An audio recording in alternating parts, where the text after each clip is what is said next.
my dad threw in discus in high school, and he threw javelin in college, and so in 6th grade I actually wanted to go out for the soccer team, and he's like, why don't you try a different sport? So I remember going to the first day of tryouts, and the coach said, okay, everybody's going to start running first.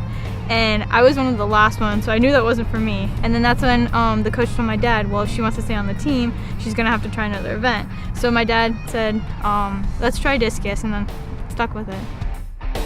From middle school, I've won 2 state championships. High school, it was a tough transition. 9th grade wasn't a very good year for me, but states this year was encouraging for me, even though I didn't do what I expected myself to do to perform, but I was happy with the result nonetheless because it was an improvement compared to last year, and I placed in the top 8, so that was encouraging. Intrinsically, it's just a personal goal that you meet. It's really satisfying just in that aspect. In 9th grade, I made it to regionals, and I got 5th place, and I was so upset because I really wanted to make it to states, and I was devastated. Like, I came home, I was crying, and I remember I told myself, I'm going to use this as motivation for the next year. So in 11th grade, that's when I transferred to Heritage, and I ended up winning states for 2A, and I also repeated that when I transferred back to Monarch here for 4A. Currently in the state, my sister is ranked number 1 and I'm number 8. Track and field is important at the high school level because it's a team sport that can improve the individual. It's great for any sport to condition, and it will help you excel. But for others, it is also a great sport just to train, and there's a sport for everyone, like an event for everyone in track and field. When it comes to track and field, most people think of just running and completely disregard the field events. So, plus my dad threw discus in high school, and I kind of wanted to like follow in his footsteps in a way. So that's pretty much why I throw.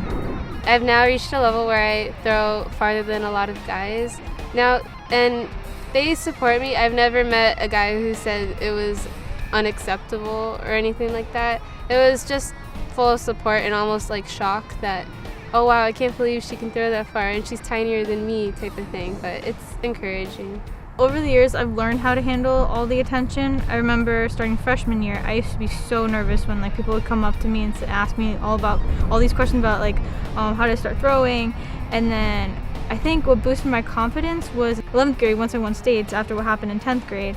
But ever since then, I've like learned to like calm myself down and not be like nervous in interviews. And that's pretty much how I've handled the attention, just like keeping myself calm. It is important to me to represent the city because it puts them on the map in a way if I'm doing something right, and it just, in a way, it gives the community some pride, and also encourages others to join in whatever, like just in inspiration to whatever they're doing. I'd love to represent Coconut Creek because not many people know about Coconut Creek. Since I remember when I took some college visits, they would ask me, oh, where are you from? I say Coconut Creek, and they're like, where's that?